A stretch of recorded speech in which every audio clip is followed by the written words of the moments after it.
Hello ನಮಸ್ಕಾರ ಸ್ನೇಹಿತರೆ, ಎಲ್ಲರಿಗೂ ಸ್ವಾಗತ ನಿಮ್ಮ ನೆಚ್ಚಿನ ಯೂಟ್ಯೂಬ್ ಚಾನಲ್ ಸಿವಿಲ್ ಸರಾದಲ್ಲಿ. ಸೊ ನಾನು ಮುರ್ತುಜಾ ಖಾದ್ರಿ. ನಿಮ್ಮೆಲ್ಲರಿಗೆ ಇವತ್ತಿನ ಡಿಸ್ಕಷನ್ ಏನಪ್ಪಾ ಅಂತಂದ್ರೆ, ಈಗ ರೀಸೆಂಟ್ಲಿ ನಡೆದ PSI ಕ್ವಶನ್ ಪೇಪರ್ ಏನಿದೆ October 3rd 2021 ಅಲ್ಲಿ, ಆ ನಡೆದಿದ್ದ ಕ್ವಶನ್ ಪೇಪರ್ ಅನ್ನು ಯಾವ ತರ ಸಾಲ್ವ್ ಮಾಡಬಹುದು, ಈಗ ಹೇಗಿದ್ರು PSI ಕ್ವಶನ್ ಪೇಪರಿನ ಆನ್ಸರ್ ಕೀ ಎಲ್ಲರೂ ರಿಲೀಸ್ ಮಾಡಿದ್ದಾರೆ. ಸೊ ನಾವು ಈ ಡಿಸ್ಕಷನ್ ಅಲ್ಲಿ ಏನ್ ಹೊಸದ್ ಕಲಿಬಹುದಪ್ಪ ಅಂತಂದ್ರೆ, ನಮ್ಮ ಅಪ್ರೋಚ್ ಏನಿರುತ್ತೆ ಇದ್ರಲ್ಲಿ ಅಂತಂದ್ರೆ, ಫಸ್ಟ್ ಯಾಕೆ ಈ ಕ್ವಶನ್ ನ ಕೇಳಿದ್ರು, ಏನಿದು ರೀಸನ್ ಬಿಹೈಂಡ್ ಏನಿತ್ತು, ಮತ್ತೆ ಯಾವ ಸಬ್ಜೆಕ್ಟ್ ಅಲ್ಲಿ ಅದನ್ನ ನಾವು ಪ್ಲೇಸ್ ಮಾಡಬಹುದು, ಮತ್ತೆ ಆ ಸಬ್ಜೆಕ್ಟ್ ಓರಿಯೆಂಟೆಡ್ ಏನೇನ್ ಕ್ವಶನ್ಸ್ ಬರ್ಬೋದು ಅಂತ ನಾವಿಲ್ಲಿ ಡಿಸ್ಕಸ್ ಮಾಡ್ತೀವಿ. ಎರಡನೇದು ಯಾವ ತರ ಅದನ್ನ ಸಾಲ್ವ್ ಮಾಡಬಹುದು, knowledge based, trick based, elimination ಮಾಡಬಹುದಾ, ಮತ್ತೆ ಯಾವ ತರ ನಾವು ಅದನ್ನ ಸಾಲ್ವ್ ಮಾಡಬಹುದು ಅಂತ ನಾವಿಲ್ಲಿ ಡಿಸ್ಕಸ್ ಮಾಡ್ತೀವಿ. ನಾಲ್ಕನೇದು ಏನಪ್ಪಾ ಅಂತಂದ್ರೆ ಫ್ಯೂಚರ್ ರೆಫರೆನ್ಸ್ ಏನಿದೆ. ಸೊ ಅದೇ ತರದ ಮುಂದಿನ ಎಕ್ಸಾಮ್, ನೆಕ್ಸ್ಟ್ PSI ಎಕ್ಸಾಮ್ ಏನ್ ಕರಿತಿದ್ದಾರೆ, ಗ್ರೂಪ್ ಸಿ ಎಕ್ಸಾಮ್ ಏನ್ ಕರಿತಿದ್ದಾರೆ, ಬೇರೆ ಬೇರೆ ಎಕ್ಸಾಮ್ಸ್ ಏನ್ ಕರಿತಿದ್ದಾರೆ, ಅದ್ರಲ್ಲಿ ನಾವ್ ಯಾವ ತರ ನಾವು ಅದನ್ನ ಲಿಂಕ್ ಇಟ್ಕೊಂಡು ನಾವು ಯಾವ ತರ ಅಭ್ಯಾಸ ಮಾಡ್ಬೇಕು, ನಾವು ಯಾವ ತರ ಪ್ರಿಪೇರ್ ಮಾಡ್ಬೇಕು, ನಮ್ ಸ್ಟ್ರಾಟಜಿ ಯಾವ ತರ ಇರ್ಬೇಕಂತ ನಾವಿಲ್ಲಿ ಡಿಸ್ಕಸ್ ಮಾಡ್ತೀವಿ. So I hope you like this video. ಬನ್ನಿ ಕ್ವಶನ್ ಪೇಪರ್ ಅಲ್ಲಿ ನೋಡೋಣ. ಸೊ ಬನ್ನಿ ನಮ್ಮ ಮೊದಲನೇ ಪ್ರಶ್ನೆಯನ್ನು ನೋಡೋಣ. ಏನಪ್ಪ ನಮ್ಮ ಮೊದಲನೇ ಪ್ರಶ್ನೆ ಅಂತಂದರೆ, who composed the theme song of India for Tokyo para Olympics 2020 ಅಂತ. ಟೋಕಿಯೋ ಪ್ಯಾರಾ ಒಲಿಂಪಿಕ್ಸ್ 2020ಗಾಗಿ ಭಾರತದ ಧ್ಯೇಯ ಗೀತೆಯನ್ನು ಯಾರು ರಚಿಸಿದರು ಅಂತ ಪ್ರಶ್ನೆ. ಸೊ ಇದರಲ್ಲಿ ಆಪ್ಷನ್ಸ್ ಯಾವ್ಯಾವು? Option A Varun Mishra, option B Sanjeev Singh, option C Madhavi Das, option D ಹೃದಯ ಭಾಟಿ ಅಂತ. ಸೊ ಇದರ ಸರಿಯಾದ ಉತ್ತರ ಯಾವುದಪ್ಪ ಅಂತಂದರೆ ಸಂಜೀವ್ ಸಿಂಗ್. ಯಾವಾಗಲೂ ಯಾವುದೇ ಒಂದು ಕ್ವಶನ್ ಪೇಪರ್ ತೆಗೆದು ನೋಡಿ, ಅದರಲ್ಲಿ ಸ್ಪೋರ್ಟ್ಸ್ ರಿಲೇಟೆಡ್ 2-3 ಕ್ವಶನ್ ಇದ್ದೇ ಇರುತ್ತೆ. Whether it may be PC ಇರ್ಬೋದು, PSI ಇರ್ಬೋದು, FDA, SDA, ಯಾವುದೇ ಎಕ್ಸಾಮ್ ತೊಗೊಳ್ಳಿ, ಅದರಲ್ಲಿ ಸ್ಪೋರ್ಟ್ಸ್ ಕ್ವಶನ್ ಇರುತ್ತೆ. ಸೊ ಸ್ಪೋರ್ಟ್ಸ್ ನ್ಯೂಸ್ನ ನೀವು ಯಾವ ಥರ ಪ್ರಿಪೇರ್ ಮಾಡ್ಬೋದು? ಸ್ಪೋರ್ಟ್ಸ್ ನ್ಯೂಸಲ್ಲಿ ಬೇಸಿಕ್ಲಿ ಥರ ಮೇನ್ ಇವೆಂಟ್ ಇತ್ತು, ಒಲಿಂಪಿಕ್ಸ್ ಇತ್ತು, ಪ್ಯಾರಾ ಒಲಿಂಪಿಕ್ಸ್ ಇತ್ತು. ಸೊ ಅದರಲ್ಲಿ ಏನಪ್ಪ ಅಂತಂದರೆ, ನೀವು ಅದರಲ್ಲಿ ಭಾಳಷ್ಟು ಇಂಪಾರ್ಟೆಂಟ್ ಸ್ಪೋರ್ಟ್ಸ್ ಯಾವ್ಯಾವ ಇದ್ದಾವೆ ಅದ್ರ ರಿಲೇಟೆಡ್ ನೀವು ನೋಡ್ಕೋಬೋದು. ಮತ್ತು ಒಲಿಂಪಿಕ್ಸ್ ಬಂದ ತಕ್ಷಣ ಅದರ ಲೊಕೇಶನ್ ಯಾವುದು, ಅದರ ಮ್ಯಾಸ್ಕಾಟ್ ಯಾವುದು, ಅದರ ಮೋಟೋ ಏನಿತ್ತು, ಮತ್ತು ಫ್ಲ್ಯಾಗ್ ಬೇರರ್ಸ್ ಯಾರಿದ್ರು, ಅದ್ರ ಬಗ್ಗೆ ನೀವು ಅವ್ರು ಯಾರ್ಯಾರಿದ್ರು ಅಂತ ನೀವು ನೋಡ್ಕೋಬೇಕು. ಮತ್ತು ಅದರಲ್ಲಿ ಈ ಪ್ಯಾರಾ ಒಲಿಂಪಿಕ್ಸ್ನಲ್ಲಿ ಏನಂತಾರೆ, ಸಾಂಗ್ಸ್ ಯಾರು ಬರೆದ್ರು, ಗೀತೆ ಯಾರು ಹಾಡಿದ್ರು, ಸೊ ಇವೆಲ್ಲವನ್ನು ನೀವು ನೋಡ್ಕೋಬೇಕು. ಅವರ ಧ್ಯೇಯ ಗೀತೆಯನ್ನು ಯಾರು ಮಾಡಿದ್ರು ಅಂಥವೆಲ್ಲ ಇಂಪಾರ್ಟೆಂಟ್ ಆಗಿರುತ್ತೆ. ಸೊ ಮತ್ತು ಇದ್ರ ಜೊತೆನೇ ಸ್ಪೋರ್ಟ್ಸ್ ನ್ಯೂಸಲ್ಲಿ ಏನೇನಪ್ಪ important, so various other grand slams ಆಗಿರ್ಬೋದು, ಅದನ್ನು ಯಾರು ಗೆದ್ರು, ವಿಂಬಲ್ಡನ್ ಆಗಿರ್ಬೋದು, ಆಸ್ಟ್ರೇಲಿಯನ್ ಓಪನ್, ಎಟ್ಸೆಟ್ರಾ. ಸೊ ಅದನ್ನು ಯಾರು ಗೆದ್ರು ಮತ್ತು ಯಾರು ಅಪೋಸಿಟ್ ಗೆದ್ರು, ಸೊ ಈ ಥರ ಕ್ವಶನ್ಸ್ ಈಗ ನೆಕ್ಸ್ಟ್ ಲೆವೆಲಲ್ಲಿ ಕೇಳ್ತಿದ್ದಾರೆ. ಸೊ ಅದ್ರ ಜೊತೆ ಮತ್ತು ವೇರಿಯಸ್ ಅದರ್ ಗ್ರ್ಯಾಂಡ್ ಪ್ರಿಕ್ಸ್ ಇರ್ತವೆ, ಅವು ಯಾರು ಗೆದ್ರು, ಮತ್ತು ಫುಟ್ಬಾಲಲ್ಲಿ ವರ್ಲ್ಡ್ ಕಪ್ಸು. ಸೊ ಎಲ್ಲ ಸ್ಪೋರ್ಟ್ಸ್ ಬಗ್ಗೆ ನಿಮಗೆ ಸ್ವಲ್ಪ ಮಿನಿಮಮ್ ನಾಲೆಜ್ ಇರಬೇಕು. ಸೊ ಐ ಹೋಪ್ ನಿಮಗೆ ಇದು ಅರ್ಥ ಆಯಿತು ಯಾವ ಥರ ಪ್ರಿಪೇರ್ ಮಾಡಬೇಕು ಸ್ಪೋರ್ಟ್ಸ್ ರಿಲೇಟೆಡ್ ನ್ಯೂಸ್ ಅಂತ. ಸೊ ಬನ್ನಿ ಎರಡನೇ ಪ್ರಶ್ನೆಯನ್ನು ನೋಡೋಣ. ಸೊ ಏನಪ್ಪ ಎರಡನೇ ಪ್ರಶ್ನೆ ಅಂತಂದರೆ, ರಾಷ್ಟ್ರೀಯ ಶಿಕ್ಷಣ ನೀತಿ 2020 ಅನ್ನು ಜಾರಿಗೆ ತಂದ ಭಾರತದ ಮೊದಲ ರಾಜ್ಯ ಯಾವುದು ಅಂತ. ಸೊ ಏನಪ್ಪ, the first state in the country to implement the national education policy 2020. Options ಯಾವ್ಯಾವು ಅಂತಂದರೆ, option A Kerala, option B Tamil Nadu, option C Karnataka, option D Telangana. So ಇದರ ಸರಿಯಾದ ಉತ್ತರ ಯಾವುದು? ಕರ್ನಾಟಕ ಅಂತ. ಸೊ ಒಂದು ವೇಳೆ ನಿಮಗಿದು ಗೊತ್ತಿಲ್ಲಪ್ಪ ಯಾವ್ದು ಫಸ್ಟ್ ಸ್ಟೇಟ್ ಅಂತ ಅಂದರೆ, ನೀವು ಸ್ವಲ್ಪ ಲಾಜಿಕಲಿ ಇಲ್ಲಿ ಯೋಚನೆ ಮಾಡ್ಬೋದು. ಸೊ ಯಾವ ಥರ ನೀವು ಲಾಜಿಕ್ ಅಪ್ಲೈ ಮಾಡ್ಬೋದಪ್ಪ ಅಂತಂದರೆ, ಮೊದಲನೇದು, ಸೊ ನ್ಯಾಷನಲ್ ಎಜುಕೇಷನ್ ಪಾಲಿಸಿ ಸೆಂಟ್ರಲ್ದಿದು. ಸೊ ಇಲ್ಲಿ ಆಪ್ಷನ್ಸ್ ಕೊಟ್ಟಿರೋ ಪ್ರಕಾರ ಎಲ್ಲ ಸದರ್ನ್ ಸ್ಟೇಟ್ಸ್ ಕೊಟ್ಟಿದ್ದಾರೆ. ಸೊ ಸದರ್ನ್ ಸ್ಟೇಟ್ಸಲ್ಲಿ ನೀವು ಏನು ಮಾಡ್ಬೋದು, ಸೊ ನಮ್ಮ ಸೆಂಟ್ರಲ್ ಯಾವ್ದು ಗೌರ್ಮೆಂಟ್ ಇದೆ, ಇಲ್ಲಿ ಕೇರಳ, ತಮಿಳುನಾಡು ಮತ್ತು ತೆಲಂಗಾಣ ಇವೆಲ್ಲವೂ ಅಪೋಸಿಟ್ ಗೌರ್ಮೆಂಟ್ ಇದೆ. ಸೊ ಇಲ್ಲಿ ಯಾವುದೇ ಒಂದು ಸೆಂಟ್ರಲ್ ಸ್ಕೀಮು ಮತ್ತು ಸ್ಟೇಟ್ ಸ್ಕೀಮ್ ಅವಾಗಿಂದ ಅವಾಗೆ ಅವ್ರು ಫಸ್ಟಾಗಿ ಇಂಪ್ಲಿಮೆಂಟ್ ಮಾಡಬೇಕಂತಂದರೆ, ನಾರ್ಮಲಿ ಆ ಸೆಂಟರ್ ಓರಿಯೆಂಟೆಡೇ ಒಂದು ಯಾವುದಾದ್ರೂ ಪಾರ್ಟಿ ರೂಲಲ್ಲಿ ಇರಬೇಕು. ಸೊ ಅದಕ್ಕೆ ಇಲ್ಲೇನಿದೆ, ಕರ್ನಾಟಕ ಒಂದು ಮೋಸ್ಟ್ ಪ್ರಾಬಬಲ್ ಆಪ್ಷನ್ ಆಗುತ್ತೆ. ಸೊ ನೀವು ಯಾವಾಗಲೂ ಈ ಥರ ಎಲಿಮಿನೇಟ್ ಮಾಡಿ ಲಾಜಿಕನ್ನು ಅಪ್ಲೈ ಮಾಡಿ, ಆವಾಗ ನಿಮ್ಮ ಆನ್ಸರ್ ಈಸಿಲಿ ಬರುತ್ತೆ. ಸೊ ಇಲ್ಲಿ ಕೇರಳದಲ್ಲಿ ಅವರು ಭಾಳ ಅಪೋಸಿಟ್ ಮಾಡಿದರು, ಲ್ಯಾಂಗ್ವೇಜ್ ಬೇಸಿಸಲ್ಲಿ ಕೇರಳದವ್ರು ನ್ಯಾಷನಲ್ ಎಜುಕೇಷನ್ ಪಾಲಿಸಿನ ಅಪೋಸಿಟ್ ಮಾಡಿದ್ರು. ಸೊ ಅದೇ ರೀತಿ ತಮಿಳುನಾಡು ಕೂಡ ಅಪೋಸೇ ಮಾಡಿದ್ರು. ಸೊ ಹೀಗಾಗಿ ಅವೆರಡನ್ನು ಎಲಿಮಿನೇಟ್ ಮಾಡಿದ ತಕ್ಷಣ ಕರ್ನಾಟಕ ಮೋಸ್ಟ್ ಪ್ರಾಬಬಲ್ ಆಪ್ಷನ್ ಆಗುತ್ತೆ. ಯಾಕಂದರೆ ಕರ್ನಾಟಕದಲ್ಲೂ ಸೆಂಟರ್ ಓರಿಯೆಂಟೆಡ್ ಪಾರ್ಟಿ ಇಲ್ಲೂ ರೂಲ್ ಮಾಡ್ತಿದೆ. ಸೊ ಮತ್ತು ಯಾವಾಗಲೂ ಈ ಥರ ನ್ಯಾಷನಲ್ ಎಜುಕೇಷನ್ ಪಾಲಿಸಿ ಈ ಥರ ಯಾವುದು ಸ್ಕೀಮ್ ಬಂತಂದರೆ ನೀವೇನೇನು ಯೋಚನೆ ಮಾಡ್ಬೋದು, ಯಾವ ಥರ ಯೋಚನೆ ಮಾಡ್ಬೋದು, ಯಾವಾಗಲೂ ಏನಕ್ಕೆ ಸ್ಕೀಮ್ ಬಂತು ಅಂತ ನೋಡಬೇಕು, ಇಂಪಾರ್ಟೆಂಟ್ ಫೀಚರ್ಸ್ ಯಾವ್ಯಾವೆ ಅಂತ ನೋಡಬೇಕು, ಮತ್ತು ಚಾಲೆಂಜಸ್ ಏನೇನಿದೆ, ಇಷ್ಟು ಸ್ಟೇಟ್ಸ್ ಯಾವ್ಯಾವ ಇಂಪ್ಲಿಮೆಂಟ್ ಮಾಡಿದ್ವು. ಸೊ ಇದೇ ಥರ ನ್ಯಾಷನಲ್ ಎಜುಕೇಷನ್ ಪಾಲಿಸಿ ಆಗಿರ್ಬೋದು, ಬೇರೆ ಬೇರೆ ಯಾವುದೇ ಪಾಲಿಸಿ ಆಗಿರ್ಬೋದು, ಏನೇ ಇಂಪಾರ್ಟೆಂಟ್ ಸ್ಕೀಮ್ ಆಗಿರ್ಬೋದು, ಈ ಥರ ನೀವು ಅದನ್ನು ಪ್ರಿಪೇರ್ ಮಾಡಿ. ಓಕೆ, ಸೊ ಬನ್ನಿ ಮೂರನೇ ಪ್ರಶ್ನೆಯನ್ನು ನೋಡೋಣ. ಸೊ ಏನಪ್ಪ ಮೂರನೇ ಪ್ರಶ್ನೆ ಅಂತಂದರೆ, which is the first national park in India to be equipped with satellite phones ಅಂತ. ಉಪಗ್ರಹ ಟೆಲಿಫೋನ್ಗಳನ್ನು ಹೊಂದಿರುವ ಮೊದಲ ಭಾರತ ರಾಷ್ಟ್ರೀಯ ಉದ್ಯಾನವನ ಯಾವುದು ಅಂತ. ಸೊ ಇಲ್ಲಿ ಆಪ್ಷನ್ಸ್ ಕೊಟ್ಟಿದ್ದಾರೆ. Option A Bandipur, option B silent valley, option C ಪೇಂಚ್, option D Kaziranga ಅಂತ. ಸೊ ಇದು ಒಂದು ಇಂಪಾರ್ಟೆಂಟ್ ಎನ್ವೈರನ್ಮೆಂಟ್ ರಿಲೇಟೆಡ್ ಕ್ವಶನ್ ಆಗಿದೆ. ಸೊ ಇದನ್ನು ನೀವು ಆರಾಮ್ ಸರಿ ಸಾಲ್ವ್ ಮಾಡ್ಬೋದಾಗಿತ್ತು. ಸೊ ಯಾವ ಥರ ಇದನ್ನು ಸಾಲ್ವ್ ಮಾಡ್ಬೋದು, ಏನೇನು ನಾವು ಟ್ರಿಕ್ಸ್ ಯೂಸ್ ಮಾಡ್ಬೋದು ಇಲ್ಲಿ, ಅಥವಾ ನೀವು ಯಾವ ಥರ ಇದರ ಆನ್ಸರಿಗೆ ಬರ್ಬೋದು ಒಂದು ವೇಳೆ ನಿಮಗೆ ಗೊತ್ತಿಲ್ಲ ಅಂತಂದರೆ. ಸೊ ಏನಪ್ಪ, ಕ್ವಶನಲ್ಲಿ ನಮಗೊಂದು ಇಂಪಾರ್ಟೆಂಟ್ ಹಿಂಟ್ ಕೊಟ್ಟಿದ್ದಾರೆ. ಏನಪ್ಪ ಅದು ಅಂತಂದರೆ ಸ್ಯಾಟಲೈಟ್ ಫೋನ್ಸ್ ಅಂತ ಕೊಟ್ಟಿದ್ದಾರೆ, ಉಪಗ್ರಹ ಟೆಲಿಫೋನ್ಗಳನ್ನು. ಸೊ ಈ ಉಪಗ್ರಹ ಟೆಲಿಫೋನ್ ಅಥವಾ ಸ್ಯಾಟಲೈಟ್ ಫೋನ್ಸ್ ಎದಕ್ಕೆ ಯೂಸ್ ಮಾಡ್ತಾರೆ? ಸೊ ಬೇಸಿಕ್ಲಿ ಏನಪ್ಪ ಅಂತಂದರೆ ಕಮ್ಯುನಿಕೇಟ್ ಮಾಡೋಕ್ಕೆ ಅಥವಾ ಪೋಚಿಂಗಿಗೆ ಯೂಸ್ ಮಾಡ್ತಾರೆ. ಅಂದರೆ ಕಳ್ಳು ಸಾಕಾಣಿಕೆ ಮಾಡುವುದು ಸೊ ಆ ಪೋಚಿಂಗನ್ನು ತಡೆಗಟ್ಟಕ್ಕೆ ಇದನ್ನು ಯೂಸ್ ಮಾಡ್ತಾರೆ. ಸೊ ಇಲ್ಲಿ ನೋಡ್ಬೋದು ನೀವು, ಬಂಡೀಪುರ್, ಸೈಲೆಂಟ್ ವ್ಯಾಲಿ, ಪೇಂಚ್, ಕಾಜಿರಂಗ ಈ 4 ಕೊಟ್ಟಿದ್ದಾರೆ.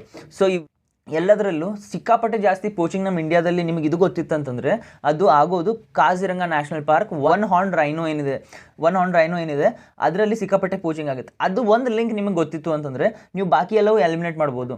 ಸೊ ಒನ್ ಹಾರ್ನ್ ರೈನೋ ಇರೋದು ಕಾಜಿರಂಗ ಅಸ್ಸಾಮಲ್ಲಿ. ಸೊ ಅದನ್ನು ನೀವು ಮೋಸ್ಟ್ ಪ್ರಾಬಬಲ್ ಆಪ್ಷನ್ ಆಗಿರ್ಬೋದು. ಸೊ ಇನ್ನೊಂದೇನಪ್ಪ, ಸ್ಯಾಟಲೈಟ್ ಫೋನ್ಸ್ ಯೂಸ್ ಮಾಡ್ತಾರೆ, ಕರ್ನಾಟಕದಲ್ಲಿ ಏನಾದರೂ ಯೂಸ್ ಆಗಿದ್ರೆ ನಿಮಗೆ ಗೊತ್ತಿರ್ತಿತ್ತು. ಸೊ ಅದಕ್ಕೆ ಎಲಿಮಿನೇಟ್ ಮಾಡಿ. ಸೈಲೆಂಟ್ ವ್ಯಾಲಿ ಕೇರಳದಲ್ಲಿದೆ, ಪೇಂಚು ಮಧ್ಯಪ್ರದೇಶದಲ್ಲಿದೆ. ಸೊ ಈ ಥರ ನೀವು ಎಲಿಮಿನೇಟ್ ಮಾಡಬೇಕು.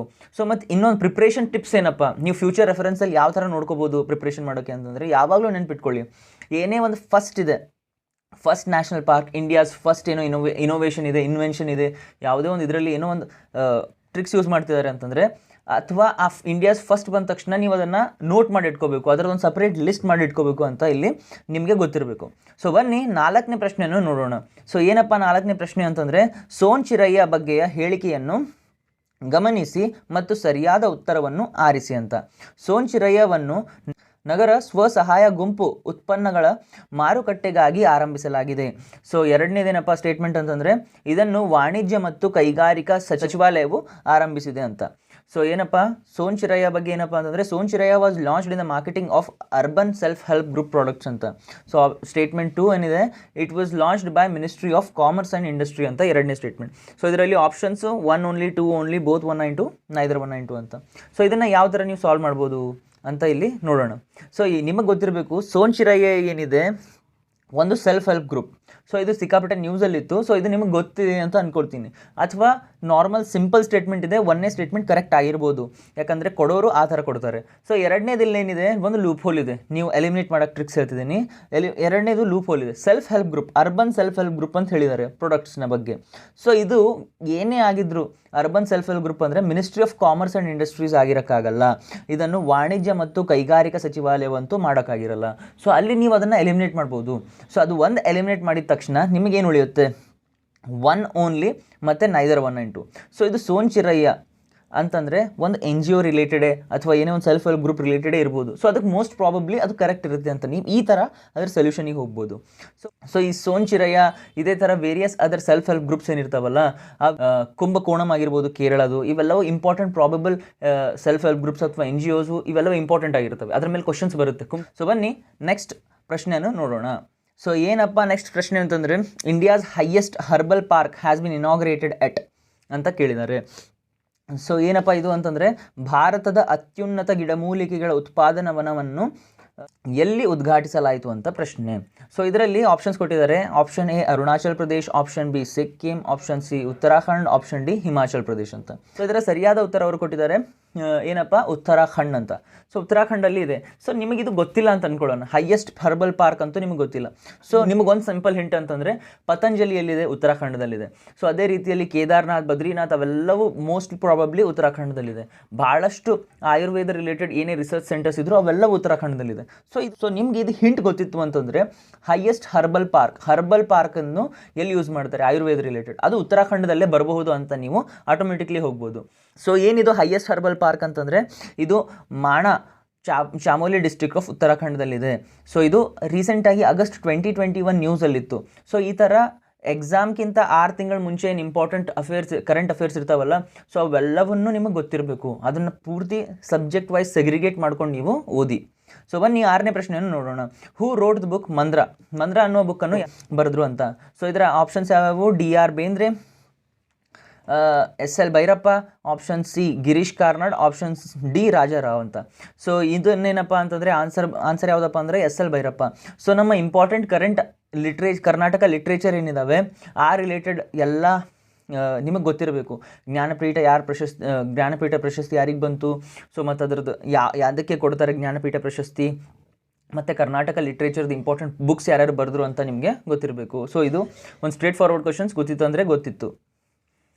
ಸೊ ಬನ್ನಿ 7ನೇ ಪ್ರಶ್ನೆಯನ್ನು ನೋಡೋಣ. ಏನಪ್ಪ 7ನೇ ಪ್ರಶ್ನೆ ಅಂತಂದರೆ, in India the foreign grants received by NGOs is regulated by ಅಂತ ಹೇಳಿದ್ದಾರೆ. ಸೊ ಏನಪ್ಪ, ಭಾರತದಲ್ಲಿ NGOಗಳ ಸ್ವೀಕರಿಸದ ವಿದೇಶಿ ಅನುದಾನವನ್ನು ಯಾರಿಂದ ನಿಯಂತ್ರಿಸಲಾಗುತ್ತದೆ ಅಂತ. ಸೊ ಈ 4 ಆಪ್ಷನ್ಸ್ಗಳಲ್ಲಿ ಯಾವ್ದು correct option? Foreign exchange management act, foreign exchange contribution act, foreign contribution regulation act ಮತ್ತು foreign exchange regulation act. So ಈ 4 ಆಪ್ಷನ್ಗಳಲ್ಲಿ ಯಾವ್ದು ಕರೆಕ್ಟ್ ಆಪ್ಷನ್? ಆನ್ಸರ್ ಏನು? Foreign contribution regulation act. So ಇದರಲ್ಲಿ ನೀವು ನೋಡ್ಕೋಬೋದು ಆಪ್ಷನ್ ಬಿ ಮತ್ತು ಆಪ್ಷನ್ ಡಿ ಏನಿದೆ ಇದನ್ನು ನೀವು ಈಸಿಲಿ ಎಲಿಮಿನೇಟ್ ಮಾಡ್ಬೋದು. ಫಾರಿನ್ ಎಕ್ಸ್ಚೇಂಜ್ ರೆಗ್ಯುಲೇಷನ್ ಆ್ಯಕ್ಟ್ ಇದು ಹಳೆಯದು. ಸೊ ಇದಂತೂ ರಿಪೀಲ್ ಮಾಡಿ foreign exchange management act. So ಇದರಲ್ಲಿ ಮೇನ್ ಕನ್ಫ್ಯೂಸ್ ಆಗೋದು ಯಾವುದು? FEMA ಮತ್ತು FCRA.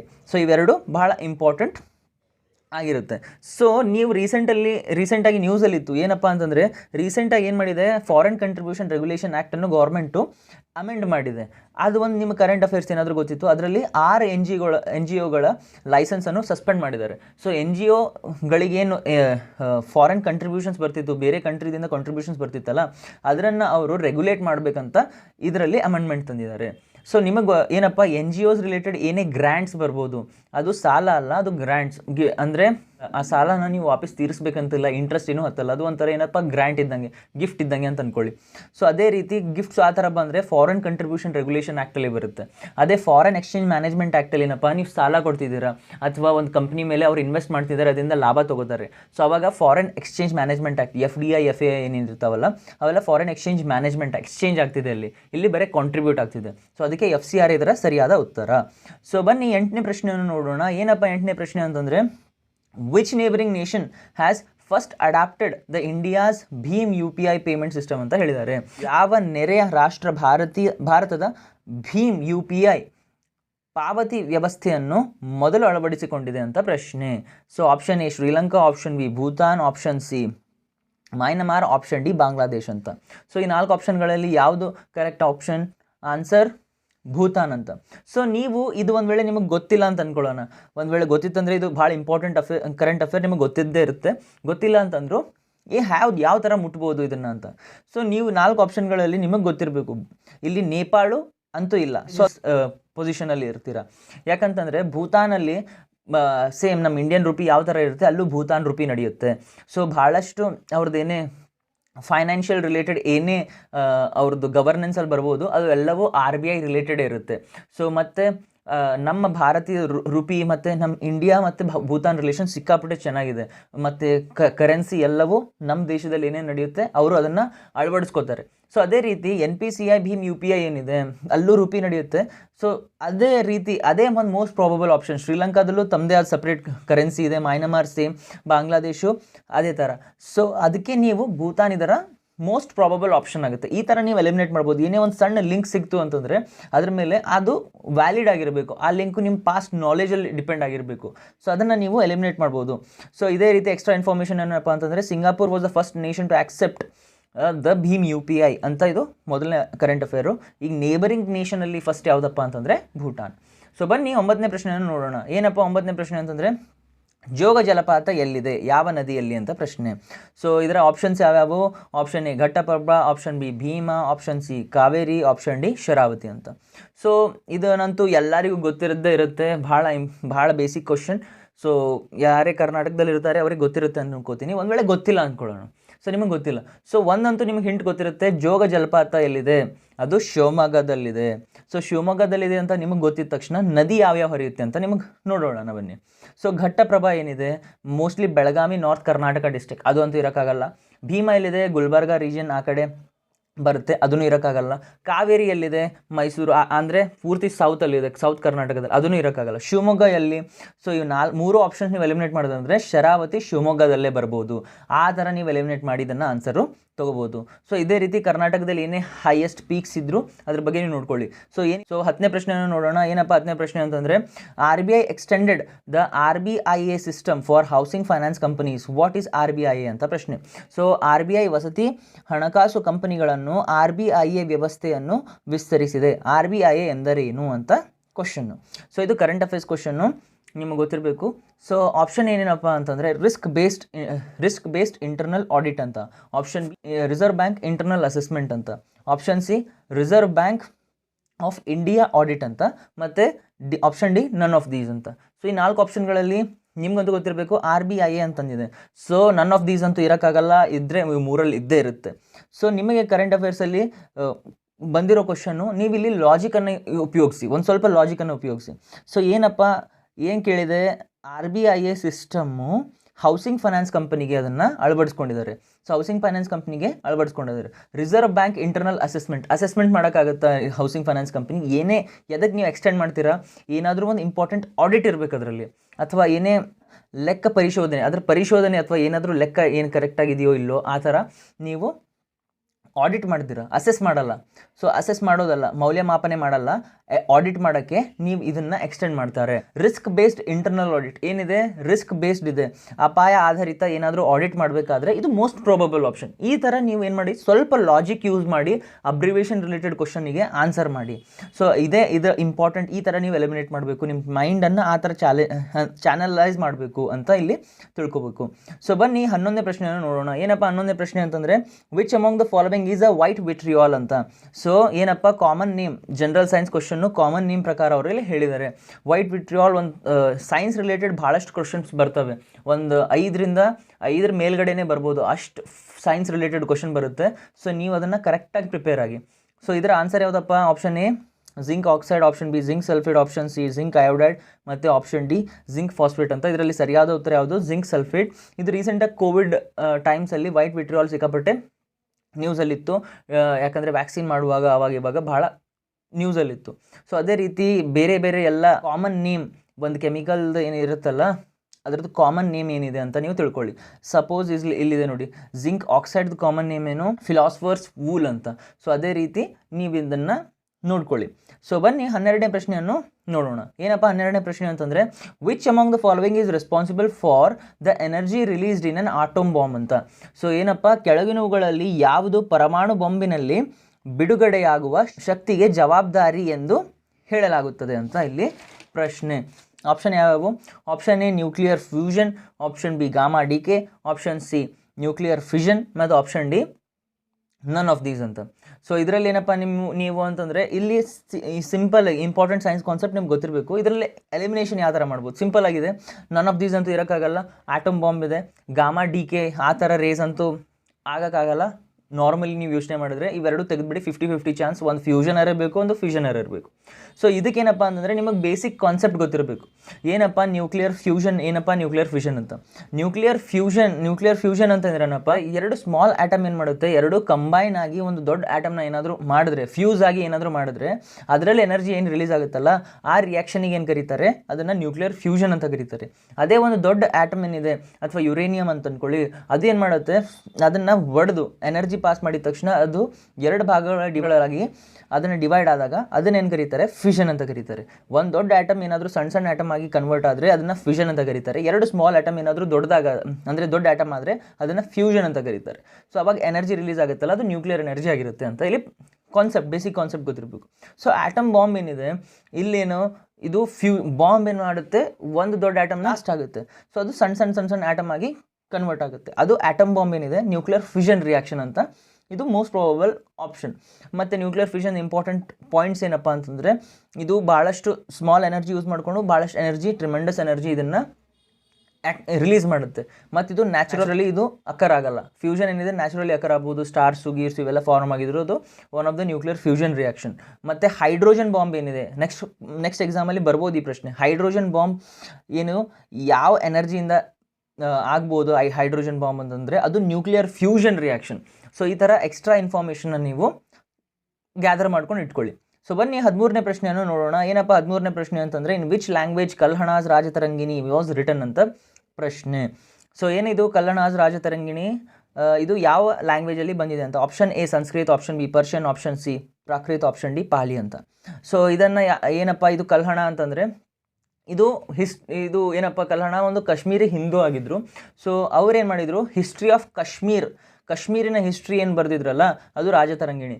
ಸೊ ಇದನ್ನು ನೀವು ಯಾವ ಥರ ಒಂದು ವೇಳೆ ನಿಮಗೆ ಗೊತ್ತಿಲ್ಲ ಯಾವ ಲ್ಯಾಂಗ್ವೇಜಲ್ಲಿ ಮಾಡಿದ್ರು ಅಂದರೆ ನೀವು ಎಲಿಮಿನೇಟ್ ಮಾಡ್ಬೋದು. ಏನಪ್ಪ, ಕಲ್ಹಣ ಒಬ್ಬ ಕಾಶ್ಮೀರಿ ಹಿಂದೂ ಇದ್ದ ಅಂತಂದರೆ ಅವ್ನು ಪರ್ಷಿಯನ್ ಅಲ್ಲಂತೂ ಬರೆಯೋಕ್ಕಾಗಲ್ಲ. ಮತ್ತು ಅವನು ಒಬ್ಬ ಕಾಶ್ಮೀರಿ ಹಿಂದೂ ಆಗಿದೆ ಅಂತ ಸ್ವಲ್ಪ ನಿಮ್ಗೆ ಗೊತ್ತಿತ್ತು ಅಂತಂದರೆ ನೀವು ಇಲ್ಲಿ ಪ್ರಾಕೃತ್ ಮತ್ತು ಪಾಲಿ ಇದರಲ್ಲಿ ಏನಪ್ಪ ಮೋಸ್ಟ್ಲಿ ಬುದ್ಧಿಸ್ಟ್ ರಿಲೇಟೆಡ್ ಏನಿದ್ದಾವೆ ಸ್ಕ್ರಿಪ್ಚರ್ಸ್ ಏನಿದೆ ಅದನ್ನು ಬರೆದಿದ್ದಾರೆ. ಸೊ ಬುದ್ಧಿಸ್ಟ್ ಸ್ಕ್ರಿಪ್ಚರ್ಸ್ ಬರೆದಿದ್ದಾರೆ, ಅದನ್ನಂತೂ ನೀವು ತೆಗೀರಿ. ಸೊ ಇಲ್ಲಿ 3 ಆಪ್ಷನ್ಸ್ನ ನೀವು ಈಸಿಲಿ ಎಲಿಮಿನೇಟ್ ಮಾಡಿದ ತಕ್ಷಣ ಉಳಿದಿರೋದು ಯಾವುದು, ಕಲ್ಹಣಾಜ್ ರಾಜತರಂಗಿಣಿ ಬರೆದಿರೋದು ಸಂಸ್ಕೃತಲ್ಲಿ. ಈ ಥರ ನೀವು ಆನ್ಸರನ್ನು ಮುಟ್ಬೋದು. ಸೊ ಇವೆಲ್ಲ ಈ ಥರ ಬುಕ್ಸ್ ಏನಿದಾವೆ ಅವೆಲ್ಲ ನೀವು ಪ್ರಿಪೇರ್ ಆಗಿ. 14ನೇ ಪ್ರಶ್ನೆಯನ್ನು ನೋಡೋಣ. ಏನಪ್ಪ 14ನೇ ಪ್ರಶ್ನೆ ಅಂತಂದರೆ, in which edict Ashoka refers himself as a king of Magadha ಅಂತ. ಸೊ ಕಿಂಗ್ ಆಫ್ ಮಗಧ ಅಂತ ಯಾವುದರಲ್ಲಿ ಮಾಡಿದ್ದಾರೆ? Option A Maski, option B Rummindei, ಮತ್ತು option C Kaushambi, option D Bhabru ಅಂತ. ಸೊ ಈ 4 ಆಪ್ಷನ್ಗಳಲ್ಲಿ ಯಾವ್ದು ಕರೆಕ್ಟ್ ಆಪ್ಷನ್ ಅಂತ ನೀವು ಚೂಸ್ ಮಾಡಿ. ಇದರಲ್ಲಿ ಏನಪ್ಪ ಅಂತಂದರೆ ಮಸ್ಕಿ ಎಡಿಕ್ಟಲ್ಲಿ ಏನಿತ್ತು, ದೇವನಾಮಪಿಯ ಅಂತ ಅಲ್ಲಿ ಹೇಳಿದರು. ಮತ್ತು ರುಮೆಂಡೈಯಲ್ಲಿ ಏನಿದೆ, ಬುದ್ಧ ಹುಟ್ಟಿದ್ದು ಲುಂಬಿನಿಯಲ್ಲಿ ಬುದ್ಧ ಏನು ಹುಟ್ಟಿದ್ರಲ್ಲ ಅದ್ರ ಬಗ್ಗೆ ಇಲ್ಲಿ ಈ ಎಡಿಕ್ಟಲ್ಲಿ ಹೇಳಿದ್ದಾರೆ. ಎಡಿಕ್ಟ್ ಇದರ ಸರಿಯಾದ ಉತ್ತರ. ಭಬ್ರು ಎಡಿಕ್ಟಲ್ಲಿ ಏನು ಹೇಳಿದ್ದಾರೆ, Ashoka refers himself as the king of Magadh ಅಂತ ಇಲ್ಲಿ ಹೇಳಿದ್ದಾರೆ. ಸೊ ಈ ಥರ ನೀವು ancient history, art and culture related ಎಲ್ಲವೂ ಎಡಿಕ್ಟ್ಸ್ ಏನೇನಿದೆ ಅವು ಏನೇನು ಹೇಳುತ್ತೆ, ಮತ್ತು ಅಶೋಕ ಬುದ್ಧಿಸ್ಟ್ ಏನು ಹಿಸ್ಟ್ರಿ ಇದೆಲ್ಲ ಅದ್ರ ಮೇಲೆ ಸಿಕ್ಕಾಪಟ್ಟೆ ಪ್ರಶ್ನೆ ಬರ್ತವೆ. ಸೊ ಅದನ್ನು ನೀವು ನೋಡ್ಕೊಳ್ಳಿ. ಸೊ 15ನೇ ಪ್ರಶ್ನೆಯನ್ನು ನೋಡೋಣ. Which is the oldest mountain range in India ಅಂತ. Option A Himalayas, option B Aravalli, option C Jayanti, option D Satpura. ಇದು ಒಂದು ಇಂಪಾರ್ಟೆಂಟ್ ಕ್ವಶನ್. ನೀವು ಬೇಸಿಕ್ NCERT ಓದಿದ್ರೆ ಅಂತಂದರೆ ನಿಮ್ಗೆ ಗೊತ್ತಾಗುತ್ತೆ ಅರಾವಳಿ ಇದರ ಸರಿಯಾದ ಉತ್ತರ. ಯಾಕಂದರೆ ಹಿಮಾಲಯ ಏನಾಗಿತ್ತು, ಎಲ್ಲರಿಗಿಂತ ಯಂಗೆಸ್ಟ್ ಫೋಲ್ಡ್ ಮೌಂಟೇನ್ಸ್ ಅಂತ ನಾವು ಅದನ್ನು ಕರಿತೀವಿ. ಸೊ ಅದಕ್ಕೆ ನೀವು ಅದನ್ನು ಎಲಿಮಿನೇಟ್ ಮಾಡ್ಬೋದು. ಜಯಂತಿ, ಸತ್ಪುರ ಇವೆಲ್ಲ ಆಮೇಲೆ ಬಂದಿರೋದು. Aravalli is our oldest mountain range ಅಂತ. ಸೊ ನೀವು ಬೇಸಿಕ್ ಜಾಗ್ರಫಿ NCERTs ಓದಿದರೆ ನಿಮಗಿದು ಗೊತ್ತಾಗುತ್ತೆ. ಸೊ ಮತ್ತೆ NCERT ಅಥವಾ ಸ್ಟೇಟ್ ರಿಲೇಟೆಡ್ ಬುಕ್ಸ್ ಓದಿದ್ರು ನಿಮ್ಗೆ ಗೊತ್ತಾಗುತ್ತೆ. 16ನೇ ಪ್ರಶ್ನೆಯನ್ನು ನೋಡೋಣ. ಏನಪ್ಪ 16ನೇ ಪ್ರಶ್ನೆ ಅಂತಂದರೆ, where is India's only private sanctuary, Sai sanctuary is located ಅಂತ ಪ್ರಶ್ನೆ. ಸೊ ಏನಪ್ಪ ಇದು, ಭಾರತದ ಏಕೈಕ ಖಾಸಗಿ ಅಭಯಾರಣ್ಯವನ್ನು SAI ಸಾಯಿ ಅಭಯಾರಣ್ಯ ಎಂದು ಎಲ್ಲಿದೆ ಅಂತ ಹೇಳಿದ್ದಾರೆ. ಸೊ ಇದರ ಆಪ್ಷನ್ಸ್ ಯಾವುದು? Option A Chikkamagaluru, option B Shivamogga, option C Kodagu, option D Uttara Kannada. So ಇದರ 4 ಆಪ್ಷನ್ಗಳಲ್ಲಿ ಯಾವ್ದು correct option? Option C Kodagu. So ಏನಪ್ಪ ಇದು ಪ್ರೈವೇಟ್ ಸ್ಯಾಂಕ್ಚುರಿ, ಸಾಯಿ ಸ್ಯಾಂಕ್ಚುರಿ ಅಂತ ಹೇಳಿದ್ದಾರೆ. Save animals initiative. ಇದೇನಪ್ಪ ಅಂತಂದರೆ 1.2 ಸ್ಕ್ವೇರ್ ಕಿಲೋಮೀಟರ್ ಇದೆ. ಸೊ ರೀಸೆಂಟ್ಲಿ 2017ರಲ್ಲಿ ಸೊ ಈ ಪ್ರೈವೇಟ್ ಸ್ಯಾಂಚುರಿಯನ್ನು ಓನ್ ಮಾಡಿದಂಥ ಪ್ಯಾಮೆಲಾ ಅನ್ನೋರಿಗೆ ನಾರಿ ಶಕ್ತಿ ಪುರಸ್ಕಾರವನ್ನು ಬಂದಿದೆ 2017ನಲ್ಲಿ. ಸೊ ಇದು ಏನಪ್ಪ ಅಂತಂದರೆ ಒಂದು ಪ್ರೈವೇಟ್ ಸ್ಯಾಂಚುರಿ, ಇದು ಕೊಡಗುದಲ್ಲಿದೆ. ಇದು ನಮ್ಮ ಕರ್ನಾಟಕಕ್ಕೆ ಒಂದು ಹೆಮ್ಮೆ ತರುವಂಥದ್ದು, ಒಂದು ಇಂಪಾರ್ಟೆಂಟ್ ಅಚೀವ್ಮೆಂಟ್ ಅನ್ಬೋದು. ಸೊ ಅದಕ್ಕೆ ನೀವು ಇದನ್ನು ನೋಡ್ಕೊಳ್ಳಿ. ಇದು ಕೊಡಗುದಲ್ಲಿದೆ, ಏನು ಪ್ರೈವೇಟ್ ಸ್ಯಾಂಚುರಿ. ಸೊ ಇದು ಮುಂದೆ ಬರುವ ಎಲ್ಲ ಎಕ್ಸಾಮ್ಸಲ್ಲೂ ಕೇಳಬಹುದು. ಸೊ 17ನೇ ಪ್ರಶ್ನೆಯನ್ನು ನೋಡೋಣ. ಏನಪ್ಪ 17ನೇ ಪ್ರಶ್ನೆ ಅಂತಂದರೆ, who sets the inflation target in India ಅಂತ. ಭಾರತದಲ್ಲಿ ಹಣದುಬ್ಬರ ಗುರಿಯನ್ನು ಯಾರು ಹೊಂದಿಸುತ್ತಾರೆ ಅಂತ ಪ್ರಶ್ನೆ. So option A reserve bank of India, option B SEBI, option C government of India, option D both A and C ಅಂತ. ಸೊ ಏನಪ್ಪ ಅಂತಂದರೆ ಇದರ ಸರಿಯಾದ ಉತ್ತರ ಬೋತ್ ಎ ಆ್ಯಂಡ್ ಸಿ ಅಂತ. ಸೊ ಏನಿದು ಇನ್ಫ್ಲೇಷನ್ ಟಾರ್ಗೆಟ್ ಏನು ಮಾಡುತ್ತೆ, ಎಷ್ಟಿದೆ ನಮ್ಮ ಇನ್ಫ್ಲೇಷನ್ ಟಾರ್ಗೆಟ್? ನಾರ್ಮಲಿ 4 ಅಂತ ಟಾರ್ಗೆಟ್ ಇಟ್ಟಿರ್ತಾರೆ. ಸೊ ಅದನ್ನು +or-2 ಅದಕ್ಕಿಂತ 2 ಜಾಸ್ತಿ ಇರ್ಬೋದು, ಕಡಿಮೆ ಇರ್ಬೋದು. ಆದರೆ ನಾವು 4 ಮೇಂಟೈನ್ ಮಾಡ್ತೀವಿ ನಮ್ಮ ಇನ್ಫ್ಲೇಷನ್ ಟಾರ್ಗೆಟನ್ನು. ಸೊ ಇದನ್ನು ಯಾರು ಸೆಟ್ ಮಾಡ್ತಾರೆ? ಇದನ್ನು ಸೆಟ್ ಮಾಡೋದು government of India, but in the consultation of RBI ಅಂತ ಇಲ್ಲಿ ಹೇಳಿದ್ದಾರೆ. ಸೊ ಅದಕ್ಕೆ both A and C. So ಮತ್ತು ಮೊನಿಟರಿ ಪಾಲಿಸಿ ಅಂತಂದರೆ ಬೇಸಿಕ್ ಎಕನಾಮಿಕ್ಸ್ ಏನು ಕಾನ್ಸೆಪ್ಟ್ಸ್ ಇದ್ದಾವೆ ಅವೆಲ್ಲವೂ ನೀವು ಪ್ರಿಪೇರ್ ಮಾಡ್ಕೊಳ್ಳಿ. ಸೊ ಬನ್ನಿ 18ನೇ ಪ್ರಶ್ನೆಯನ್ನು ನೋಡೋಣ. 18ನೇ ಪ್ರಶ್ನೆ ಏನಪ್ಪ ಅಂತಂದರೆ, where is the central institute of Indian languages located ಅಂತ. ಸೊ ಇದರಲ್ಲಿ ಆಪ್ಷನ್ಸ್ ಏನಿದೆ, Hubli, Bangalore, option C Dakshina Kannada, option D Mysuru ಅಂತ. ಸೊ ಇದರಲ್ಲಿ ಏನಿದೆ, central institute of Indian languages, ಇಲ್ಲಿ ಒಂದಂತೂ ಅವರೇ ಕೊಟ್ಟಿದ್ದಾರೆ, ಅದು ಕರ್ನಾಟಕದಲ್ಲೇ ಇದೆ. ಸೊ ಇಲ್ಲಿ ಏನಪ್ಪ, ಇದನ್ನು ನೀವು ಯಾವ ಥರ ಎಲಿಮಿನೇಟ್ ಮಾಡ್ಬೋದು ಅಂತಂದರೆ, ಹುಬ್ಳಿ, ಬ್ಯಾಂಗ್ಳೂರ್, ದಕ್ಷಿಣ ಕನ್ನಡ, ಮತ್ತು ಮೈಸೂರು ಅಂತ. ಸೊ ಇಲ್ಲಿ ಇಂಡಿಯನ್ ಲ್ಯಾಂಗ್ವೇಜಸ್ ಅಂತಂದಿದ್ದಾರೆ, ಒಂದು ಹೆರಿಟೇಜ್ ರಿಲೇಟೆಡ್ ಬಂದಿರುತ್ತೆ.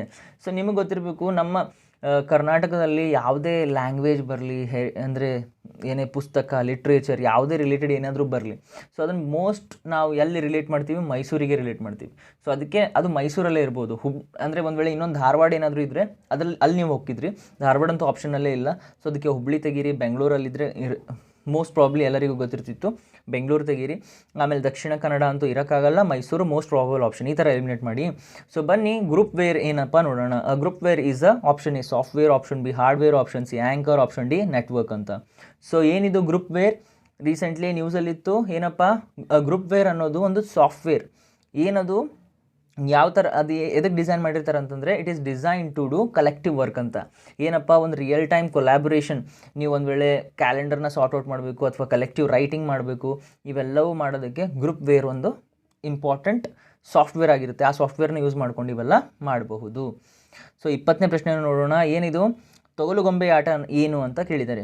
ತೊಗಲುಗೊಂಬೆ ಆಟ ಈಸ್ ನಮ್ಮ option A puppetry, option B folk dance, option C painting, option D mural. So ಏನಪ್ಪ, ತೊಗಲುಗೊಂಬೆ ಆಟ, ಗೊಂಬೆ ಆಟ, ಬೊಂಬೆ ಆಟ ಎರಡೂ ಸ್ವಲ್ಪ ಸಿಮಿಲರ್ ಇದೆ. ಹಾಗಾಗಿ ನೀವು ಅದನ್ನು ಮೋಸ್ಟ್ ಪ್ರಾಬಬಲ್ ಆಪ್ಷನ್ ಅದನ್ನು ನೀವು ಹೊಡಿಬೇಕು. ಸಿಂಪಲ್ ಎಲಿಮಿನೇಷನ್ ಟ್ರಿಕ್ ಇದು. ಮತ್ತು ಯಾವಾಗಲೂ ಈ ಥರ ಓದ್ತಿರಲ್ಲ, ನಮ್ಮ ಕಲ್ಚರ್ ರಿಲೇಟೆಡ್. ಏನಿದು, ಪಪೆಟ್ರಿಯಲ್ಲಿ ಯಾವ ಟೈಪ್ ಇದೆ, ಶ್ಯಾಡೋ ಪಪೆಟ್ರಿ ಇದೆ, ಸ್ಟ್ರಿಂಗ್ ಪಪೆಟ್ರಿ ಇದೆ, ಅವೆಲ್ಲ ನಿಮಗೆ ಗೊತ್ತಿರಬೇಕು ಏನಂತ.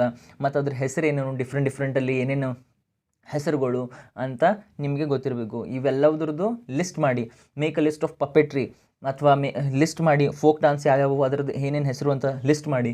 ಪೇಂಟಿಂಗ್ಸ್, ಡಿಫ್ರೆಂಟ್ ಪೇಂಟಿಂಗ್ಸನ್ನು ಲಿಸ್ಟ್ ಮಾಡಿ, ಅದರ ಹೆಸರೇನು ಅಂತ. ಮುರಲ್ ಪೇಂಟಿಂಗ್ ಅಂದರೆ ಏನು ಅಂತ ನಿಮಗೆ ಗೊತ್ತಿರಬೇಕು. ಈ ಥರ ನೀವು ಓದ್ತಾ ಬನ್ನಿ, ಲಿಸ್ಟ್ ಮಾಡ್ಕೊಂಡು ಡಿಫ್ರೆಂಟಾಗಿ ಸೆಗ್ರಿಗೇಟ್ ಮಾಡಿ ಓದಿ. ಭಾಳ ಚಾನ್ಸಸ್ ಇದೆ ನೀವು ಕ್ಲಿಯರ್ ಆಗೋದು. ನೀವು ಎಕ್ಸಾಮ್ ಪಾಸ್ ಮಾಡೋಕ್ಕೆ ಯಾರಿಗೂ ನಿಲ್ಸೋಕ್ಕಾಗಲ್ಲ ನೀವು ಈ ಥರ ಚೆನ್ನಾಗಿ ಪ್ರಿಪೇರ್ ಆದರೆ. ಸೊ 21ನೇ ಪ್ರಶ್ನೆಯನ್ನು ನೋಡೋಣ. ಏನಪ್ಪ 21ನೇ ಪ್ರಶ್ನೆ ಅಂತಂದರೆ, ಕೆಳಗಿನ ರೇಟ್ಗಳಲ್ಲಿ ಯಾವುದು ಅಧೀನ ನ್ಯಾಯಾಲಯಗಳ ಕಾರ್ಯನಿರ್ವಹಣೆಯನ್ನು ಪರಿಶೀಲಿಸುವುದು ಅಂತ ಪ್ರಶ್ನೆ. ಏನಂತಂದರೆ, which among the following writs examines the functioning of subordinate courts ಅಂತ. ಸೊ ಇಲ್ಲಿ ಏನಪ್ಪ, option A mandamus, option B quo warranto, option C certiorari, option D habeas corpus ಅಂತ. ಸೊ ಇದು ಬೇಸಿಕ್ ಪಾಲಿಟಿ ಕ್ವಶನ್, ನಿಮಗೆ ಗೊತ್ತಿರಬೇಕು. ಏನಪ್ಪ ಅಂತಂದರೆ, ರಿಟ್ ಬಂದುಬಿಟ್ಟು ಆರ್ಟಿಕಲ್ 32 ಆರ್ಟಿಕಲಲ್ಲಿ ಇದನ್ನು ಮೆನ್ಷನ್ ಮಾಡಿರ್ತಾರೆ. ಬೇಸಿಕ್ಲಿ ಹೇಬಿಯಸ್ ಕಾರ್ಪಸ್ ಅಂತಂದ್ರೇನು, ಅನ್ಲಾಫುಲ್ ಡಿಟೆನ್ಷನ್ ಆಗಿರ್ತದೆ. ಯಾವುದೇ ಒಬ್ಬನಿಗೆ ನಾವು ಅನ್ಲಾಫುಲ್ಲಿ ಅವನಿಗೆ ಕರ್ಕೊಂಬಂದು ನಾವು ಜೈಲಲ್ಲಿ ಹಾಕಿದ ತಕ್ಷಣ ಆವಾಗ ಯಾವ್ದು ರಿಟ್ ಅವನು ಅಪ್ಲೈ ಮಾಡ್ಬೋದು, habeas corpus, to protect the fundamental rights of a person. ಏನಪ್ಪ ಅಂತಂದರೆ, ನಮ್ದು ಏನೇ ಫಂಡಮೆಂಟಲ್ ರೈಟ್ಸ್ ವೈಲೇಟ್ ಆದ ತಕ್ಷಣ ಆವಾಗ ಈ ರಿಟ್ಸು ನಾವು ಅಪ್ಲೈ ಮಾಡ್ಬೋದು. ಸೊ ಎರಡನೇದೇನು ಮ್ಯಾಂಡಮಸ್, ಒಬ್ಬ ಪಬ್ಲಿಕ್ ಅಫಿಷಿಯಲ್ಗೆ ನೀವು ನಿಮ್ಮ ಕೆಲಸವನ್ನು ಕರೆಕ್ಟಾಗಿ ಮಾಡಬೇಕಂತ ನಾವು ಹೇಳಬೇಕಾದ್ರೆ ಅದನ್ನು ಮ್ಯಾಂಡಮಸಲ್ಲಿ ಯೂಸ್ ಮಾಡ್ತಾರೆ. ಕ್ವಾವ ವಾರಂಟು ಅಂತಂದರೆ ಬೈ ವಾಟ್ ಅಥಾರಿಟಿ, ನೀವೇನೇ ಕೆಲಸ ಮಾಡಬೇಕು, ಏನು ಅಥಾರಿಟಿ ಇದೆ ನಿಮಗೆ ಆ ಕೆಲಸದಲ್ಲಿ ಅಂತ ಹೇಳೋದಕ್ಕೆ ಮ್ಯಾಂಡಮಸ್ ಅಂತ, ಕ್ವಾವ ವಾರಂಟು ಅಂತ ಕರೀತಾರೆ. ಇನ್ನೊಂದು ಬಂದುಬಿಟ್ಟು ಪ್ರೊಹಿಬಿಷನ್ ಅಂತ ಬರುತ್ತೆ. ಹೈಯರ್ ಕೋರ್ಟ್ ಏನು ಹೇಳುತ್ತೆ, ತೆಳಗಿನ ಕೋರ್ಟಿಗೆ ಈ ಕೇಸನ್ನು ನೀನು ಮುಚ್ಚಿಬಿಡು, ಪ್ರೊಹಿಬಿಟ್ ಮಾಡು, ಅದನ್ನು ಅವ್ರ ಏನಪ್ಪ ರೂಲ್ ಮಾಡೋದನ್ನು ನಿಲ್ಲಿಸ್ಬೋದು ಹೈಯರ್ ಕೋರ್ಟ್. ಸರ್ಚ್ಯೂರರಿ ಅಂತ ಏನಪ್ಪ ಅಂತಂದರೆ ಏನು ಹೇಳುತ್ತೆ ಅಂತಂದರೆ, it examines the functioning of the subordinate court. ಅದು ತೆಳಗಡೆ ಅಂದರೆ ಡಿಸ್ಟ್ರಿಕ್ಟ್ ಕೋರ್ಟ್ ಒಂದು ವೇಳೆ ಏನೇ ಅದ್ರದ್ದು ಕೆಲಸ ಮಾಡ್ತಿದ್ರು ಅದನ್ನು ಎಕ್ಸಾಮೈನ್ ಮಾಡೋದು, ಆ ರಿಟ್ನ ಯಾವ್ದು ಯೂಸ್ ಮಾಡ್ತಾರೆ, ಸರ್ಚ್ಯೂರರಿ. ಸೊ ಐ ಹೋಪ್ ನಿಮಗೆ ಇದು ಅರ್ಥ ಆಯ್ತು ಅನ್ಕೋತೀನಿ. ಸೊ ಎಲ್ಲ ಪಾಲಿಟಿ ರಿಲೇಟೆಡ್ ಕಾನ್ಸೆಪ್ಟ್ಸ್ ಓದ್ಕೊಳ್ಳಿ. ಸೊ 22ನೇ ಪ್ರಶ್ನೆ ನೋಡೋಣ. Horn of Africa denotes which region ಅಂತ. ಸೊ ಏನಂತ ಅಂದರೆ, ಆಫ್ರಿಕಾದ ಪರ್ಯಾಯ ದ್ವೀಪ ಹಾರ್ನ್ ಈ ಪ್ರದೇಶವನ್ನು ಒಳಗೊಂಡಿದೆ. ಯಾವ್ಯಾವ ಕಂಟ್ರೀಸನ್ನು ಒಳಗೊಂಡಿದೆ ಅಂತ ಇಲ್ಲಿ ಪ್ರಶ್ನೆ. So option A Djibouti, option B Somalia, option C Kenya, option D Eritrea ಅಂತ. ಸೊ ಏನಿದ್ರು ಸರಿಯಾದ ಉತ್ತರ. ಸೊ ನೀವು ಯಾವಾಗೇ ಮ್ಯಾಪ್ ರಿಲೇಟೆಡ್ ಮಾಡಿದ ತಕ್ಷಣ ನೀವು ನೆನ್ಪಿಟ್ಕೊಳ್ಳಿ, ಮ್ಯಾಪ್ ಬೇಸ್ಡ್ ಕ್ವಶನ್ ಬಂದ ತಕ್ಷಣ ನಿಮೋನಿಕ್ಸ್ ಮಾಡ್ಕೊಳ್ಳಿ. ಸೊ ಇಲ್ಲಿ ಸೀಡ್ ಅಂತಂದರೆ ನಾನು ಇಲ್ಲಿ ನಿಮೋನಿಕ್ಸ್ ಮಾಡಿದ್ದು. ಏನಪ್ಪ ಸೀಡ್ ಅಲ್ಲಿ ಬರೋದು, ಸೊಮಾಲಿಯಾ, ಎರಿತ್ರಿಯಾ, ಇಥಿಯೋಪಿಯಾ ಮತ್ತು ಜಿಬೂತಿ, ಈ ನಾಲ್ಕು ಕಂಟ್ರೀಸ್ ಬರ್ತವೆ ಹಾರ್ನ್ ಆಫ್ ಆಫ್ರಿಕಾದಲ್ಲಿ. ಸೊ ಇಲ್ಲಿ ನೋಡಿ, ಕೀನಿಯಾ ಒಂದು ಎಲಿಮಿನೇಟ್ ಮಾಡಿದ್ರೆ ನಿಮಗೆ ಆನ್ಸರ್ ಬಂದುಬಿಡ್ತು. ಸೊ ಅದಕ್ಕೆ ಆ ಥರ ನೀವು ಎಲಿಮಿನೇಟ್ ಮಾಡ್ಬೋದು. ಸೊ ಆಪ್ಷನ್ ಮತ್ತು ಬನ್ನಿ 23rd ಕ್ವಶನನ್ನು ನೋಡೋಣ. With reference to the project bold consider the following statements ಅಂತ. ಆಪ್ಷನ್ ಸ್ಟೇಟ್ಮೆಂಟ್ ಏನಿದೆ, project bold has been launched by Khadi and village industries commission ಅಂತ ಹೇಳಿದ್ದಾರೆ. ಆಪ್ಷನ್ ಬಿ ಏನಿದೆ, it aims to create bamboo based green patches in arid and semi arid land zones ಅಂತ ಎರಡನೇ. So ಇಲ್ಲಿ options ಯಾವ್ಯಾವು, option A 1 only, option B 2 only, option C both 1 and 2, option D neither 1 and 2 ಅಂತ. ಏನಿದು ಬೋಲ್ಡು, project ಬೋಲ್ಡು ಯೋಜನೆಯು ಖಾದಿ ಮತ್ತು ಗ್ರಾಮೋದ್ಯೋಗ ಆರೋಗ್ಯದಿಂದ ಆರಂಭಿಸಲಾಗಿದೆ. ಏನಪ್ಪ ಪ್ರಾಜೆಕ್ಟ್ ಬೋಲ್ಡ್, ಸಿಕ್ಕಾಪಟ್ಟೆ ನ್ಯೂಸಲ್ಲಿದೆ. ಏನಪ್ಪ ಬೋಲ್ಡ್ ಅಂತಂದರೆ ಏನು ಅಂತ ನಿಮಗೆ ಒಂದು ಸ್ವಲ್ಪ ಐಡಿಯಾ ಇತ್ತು ಅಂತಂದರೆ ಈಸಿಲಿ ನೀವು ಇದರ ಆನ್ಸರ್ನ ಮಾಡ್ಕೋಬೋದು. ಏನಿದು ಬೋಲ್ಡ್ ಅಂದರೆ, bamboo oasis on lands in drought ಅಂತ. ಸೊ ಏನಿದು ಅಂತಂದರೆ, ಬ್ಯಾಂಬೂವಿನ ಒಂದು ಸಪ್ರೇಟ್ ಸ್ಯಾಪ್ಲಿಂಗ್ಸ್ ಏನಿರ್ತಾವೆ, ಸಣ್ಣ ಸ್ಯಾಪ್ಲಿಂಗ್ಸ್ ಅವ್ರು ಏನು ಮಾಡ್ತಾರೆ, ಎಲ್ಲ ಕಡೆ ಹೋಗಿ ಅದನ್ನು ನೆಟ್ತಾರೆ. ಅದನ್ನೇನು ಮಾಡ್ತಾರೆ, ಒಂದು 3 yearsಲ್ಲೇ ಅದು ಸಿಕ್ಕಾಪಟ್ಟೆ ಚೆನ್ನಾಗಿ ಗ್ರೋ ಆಗುತ್ತೆ. ಸೊ ಆ ಟೆಕ್ನಾಲಜಿ, ಏನಂತಾರೆ ಆ ಇನೋವೇಷನ್ನ ಯೂಸ್ ಮಾಡಿಕೊಂಡು ನಾವು ಬ್ಯಾಂಬೂ ಗ್ರೋ ಮಾಡ್ತೀವಿ ಎಲ್ಲಿ ಎರಿಡ್ ಆ್ಯಂಡ್ ಸೆಮಿ ಎರಿಡ್ ರೀಜನಲ್ಲಿ. ಸೊ ಇದು ಸ್ವಲ್ಪ ಐಡಿಯಾ ನಿಮಗಿತ್ತು ಅಂತಂದರೆ it creates the bamboo based green patches in arid and semi arid regions ಅಂತ. ಪ್ರಾಜೆಕ್ಟ್ ಬೋಲ್ಡ್ ಇದೆ, ಅದು ಬ್ಯಾಂಬೂ ರಿಲೇಟೆಡ್ ಅಂತ ಸ್ವಲ್ಪ ಐಡಿಯಾ ಇದ್ದರೆ ಇದು ಆಪ್ಷನ್ 2 ಅಂತೂ 100% ಕರೆಕ್ಟ್ ಆಗಿ ಅಂತ ನಿಮ್ಗೆ ಗೊತ್ತಿರುತ್ತೆ. ಸೊ ಇಲ್ಲೇನು ಹೇಳಿದ್ದಾರೆ, project bold has been launched by KVIC. ಒಂದು ವೇಳೆ ಇದು ನಿಮಗೆ ಗೊತ್ತಿಲ್ಲ ಅಂತ ಅಂದ್ಕೊಂಡ್ರು ನೋಡಿ, ಬ್ಯಾಂಬೂಯಿಂದ ಏನು ಮಾಡ್ಬೋದು, ನೀವು ಅದರಿಂದ ಆ ಸ್ಟ್ರಿಂಗ್ಸಿಂದ ಯೂಸ್ ಮಾಡಿಕೊಂಡು ನೀವು ಒಂದು ವೇಳೆ ವಿಲೇಜ್ ಇಂಡಸ್ಟ್ರೀಸ್, ಬುಟ್ಟಿ, ಆ ಥರ ಏನೇ ಒಂದು ಸಣ್ಣ ಪುಟ್ಟ ಸಣ್ಣ ಇಂಡಸ್ಟ್ರೀಸ್ ಏನಿರ್ತವೆ ಅಲ್ಲಿ ಯೂಸ್ ಮಾಡ್ಬೋದು, ವಿಲೇಜ್ ಇಂಡಸ್ಟ್ರೀಸ್ ಮಾಡ್ಬೋದು. ಸೊ ಅದರಿಂದ ಸ್ಟ್ರಿಂಗ್ಸು, ಖಾದಿ ಬ್ಯಾಗ್ಸು ಮತ್ತು ಬ್ಯಾಂಬೂ ಅನ್ನು ಯೂಸ್ ಮಾಡಿಕೊಂಡು ಭಾಳಷ್ಟು ಸ್ಟ್ರಾಸ್ ಇವೆಲ್ಲ ಯೂಸ್ ಮಾಡ್ತಾರೆ. ಸೊ ಅದು KVIC ಒಂದು ಇಂಪಾರ್ಟೆಂಟ್ MSME ಸೆಕ್ಟರಲ್ಲಿ ಬರ್ಬೋದು. ಸೊ ಅದಕ್ಕೆ khadi village industries most probable option ಅಂತಂದರೆ ಕರೆಕ್ಟ್ ಆಗ್ಬೋದು. ನೀವು ಲಾಜಿಕ್ ಅಪ್ಲೈ ಮಾಡಿದ್ರೆ ಅಂದರೆ ಇದ್ರ ಆನ್ಸರ್ ಈಸಿಲಿ ಗೊತ್ತಾಗುತ್ತೆ. ಅದಕ್ಕೇನಪ್ಪ ಬೇಸಿಕ್ ಮಿನಿಮಮ್ ನಾಲೆಜ್ ಗೊತ್ತಿರಬೇಕು ಏನದು ಅಂತ.